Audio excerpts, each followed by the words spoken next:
Amoureux du papier journal, fidèles des colonnes imprimées, bonjour et bienvenue à toutes et à tous. Une semaine se termine, une autre commence. Entre les deux, nous avons passé au crible l'actualité nationale pour vous proposer l'essentiel dans votre revue de presse hebdomadaire. En ce début de semaine, deux institutions de la République et un parti politique ont animé l'actualité politique. Le lundi, la Cour constitutionnelle, la Sénat et le Parti Les Démocrates figuraient à la une de quasiment toutes les parutions comme on pouvait le prévoir. La une la plus marquante du lundi a été celle du journal Fraternité avec les deux titres suivants. Participation ou non à la présidentielle de 2026, le duo Agbojo-Lodjou suspendu à un fil. Recours contre l'ordonnance numéro 288/2025 du président du TPI de Cotonou. Pourquoi la Cour constitutionnelle s'est déclarée incompétente en l'état? De nouveaux recours de les démocrates examinés ce jour par les 7 sages. Cet extrait du papier signé du confrère Ange Mpoli Ntoama dans le journal Fraternité résume très bien la situation au sein du Parti Les Démocrates en ce début de semaine. En l'espace de 2 semaines, les démocrates ont vécu un véritable cauchemar. Crise interne, défiance des cadres, recours judiciaire fragile et échéance électorale imminente. Le duo présidentiel Agbojo-Lodjou, qui représentait l'espoir du parti, est désormais en sursis. Cette semaine est donc déterminante. Les démocrates ont déposé un nouveau recours à la Cour constitutionnelle, cette fois-ci pour contester la décision de la Sénat, avait écrit mon confrère. Mais il n'y avait pas qu'un seul recours déposé à la Cour constitutionnelle, comme en témoigne ce titre à la une du quotidien Le Matin.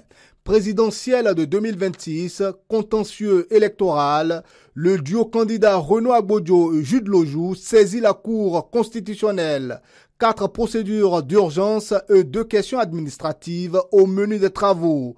Ouverture ce jour d'une audience plénière spéciale à la Cour constitutionnelle. Au même moment, le journal La Nation, à travers sa manchette, nous apprend que le processus électoral pour les élections communales du 11 janvier 2026 est désormais entré dans sa phase active. Candidature pour les communales 2026, le dispositif de la Sénat mis en place. Les partis toujours attendus. Depuis le vendredi 24 octobre, la Sénat a ouvert la période d'enregistrement des candidatures qui prendra fin mardi 28 octobre à minuit. Malgré un dispositif logistique et technique bien rodé, aucun parti politique n'a encore déposé son dossier 3 jours après l'ouverture officielle. Le journal Le Matin, quant à lui, avec sa manchette du lundi, nous a appris que le Bénin vient de franchir un cap historique en s'imposant comme l'un des leaders incontestés du continent. Agriculture béninoise à Addis Abeba, le Bénin classé leader en Afrique de l'Ouest. Le modèle Talon consacre le Bénin au sommet de la performance africaine. À l'issue de la 5e revue biennale du programme détaillé de développement de l'agriculture en Afrique, notre pays a obtenu une note remarquable de 7,15 sur 10, se hissant au premier rang dans l'espace CEDEAO et au 5e rang à l'échelle africaine. Le mardi, la Cour constitutionnelle a rendu sa décision. Le recours formé par les membres du Parti Les Démocrates, Renaud Agbojo, Jude Lodjou, à l'encontre de la Commission électorale nationale autonome, a été jugé irrecevable. Et le Figaro national titre « Recours du Parti Les Démocrates contre la Sénat, la Cour constitutionnelle valide la liste de la Sénat ». À la une de Bénin Intelligent, on a pu lire « Agbojo-Lodjou ». Hors course, le duo Agbojo-Lodjou, candidat du Parti Les Démocrates à la présidentielle de 2026, est définitivement disqualifié. La manchette de la boussole était on ne peut plus claire sur le sujet. Présidentielle 2026, la Cour constitutionnelle rejette tous les recours et confirme la liste provisoire des candidats. Seuls Wadain Talata et Hunkpe Nwanou restent officiellement en lice. L'informateur a également relayé la décision de la Cour constitutionnelle. Présidentielle 2026, le duo LD hors course. En attendant la visite médicale, voici les 2 duos retenus. Un duel Wadain versus Hunkpe. Le journal Le Meilleur suivait de près l'enregistrement des déclarations de candidature pour l'élection communale de 2026 à la Commission électorale nationale autonome Sénat. élection communale du 11 avril 2026, l'enregistrement des déclarations de candidature à la Sénat s'achève ce jour à minuit. La Sénat attend 3630 dossiers de chaque parti. Le mercredi, le journal Le Progrès est revenu sur cette clôture de dépôt de dossiers pour les communales de janvier 2026 et il nous apprend à travers sa manchette que 5 partis politiques sont sur la ligne de départ. Ce titre est illustré par les logos des 5 partis. Dabarou a également titré « Dépôt des dossiers pour les élections communales de 2026 ». Sakalafia reçoit 5 partis politiques.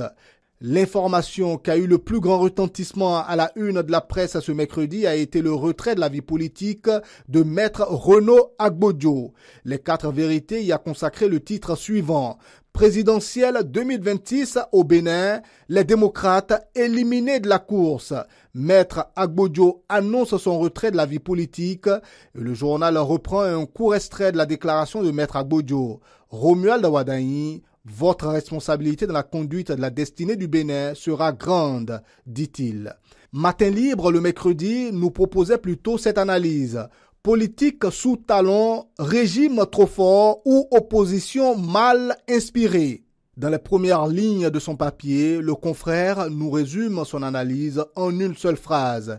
Il écrit, je cite, « L'incapacité de cette opposition en général et des démocrates en particulier à participer pleinement ou efficacement aux scrutins majeurs comme les législatives de 2019 et les présidentielles de 2021 et 2026 illustre non seulement la rigidité des nouvelles lois électorales béninoises, mais aussi les faiblesses stratégiques de ceux qui cherchent à y faire face. » Fin de citation. La une du meilleur de ce jeudi a retenu l'attention avec ce titre. À propos de la non-participation aux élections communales du Parti Renaissance Nationale, cette décision mûrement pensée ne relève ni de l'improvisation ni du désengagement, déclare Claudine Prudencio. En effet, la seule formation politique dirigée par une femme n'a pas déposé de candidature à la Commission électorale nationale autonome pour ces élections. La décision semble donc être le résultat d'une réflexion approfondie de la part des instances dirigeantes du RN. À en croire la présidente du parti, Claudine Prudencio, ce choix, loin d'être un désistement, est une décision bien réfléchie et s'inscrit dans une dynamique de renforcement des liens avec la base. Jack Pata du jeudi a relayé 2 informations relatives à 2 ténors de la politique béninoise. Scène politique mouvementée au Bénin, le message de l'ex-président Boniaï au peuple. Présidentielle 2026, Adrien Ngbeji apporte son soutien indéfectible à Romuald Wadaï. Après sa rencontre avec le président Talon pour plaider la participation du Parti Les Démocrates aux élections générales de 2026, l'ancien président Boniaï, dans une vidéo diffusée mercredi dernier sur les réseaux sociaux, a dénoncé une politique d'exclusion et des risques pour le pluralisme démocratique et les droits humains. Il évoque également un plan de déstabilisation visant certains responsables de sa formation politique. Maître Adrien Ngbeji, quant à lui, a officiellement annoncé son soutien au candidat de la mouvance présidentielle. Il a félicité le ministre d'État pour la validation de sa candidature et salué son parcours exemplaire au service du Bénin. La réplique du gouvernement suite à la déclaration de Boniaï n'a pas tardé. Dès le vendredi, elle était en une de Libération. Supposée manipulation de pouvoir dans la crise chez les démocrates, la réplique du gouvernement après la sortie de Boniaï. Le gouvernement béninois a réagi aux récentes déclarations de l'ancien président de la République, Boniaï, leader du Parti Les Démocrates, concernant la crise qui secoue sa formation politique. Par la voix de son porte-parole, Wilfried Léandre Ngbeji, le gouvernement estime que l'ex-chef d'État refuse d'assumer sa part de responsabilité dans les tensions internes de son parti politique. Le potentiel y est également allé de son grain de commentaire. Absence du Parti Les Démocrates à la présidentielle de 2026, Yahi accuse Talon, Wilfried Ngbeji évoque une politique de l'autruche.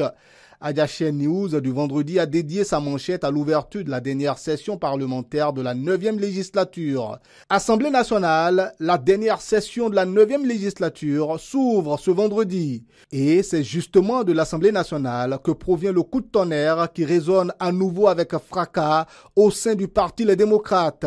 Les déboires s'enchaînent pour le principal parti d'opposition. Le parti a enregistré ce 31 octobre la démission de 6 de ses députés. Il quitte le groupe parlementaire Les Démocrates pour former un groupe de non-inscrits. Dans notre prochaine revue de presse sur Eden TV et Diaspora FM, nous ferons le point sur cette actualité tombée vendredi après-midi et donc trop tard pour figurer dans les journaux de la semaine. Rendez-vous donc dimanche prochain car l'actualité ne s'arrête jamais.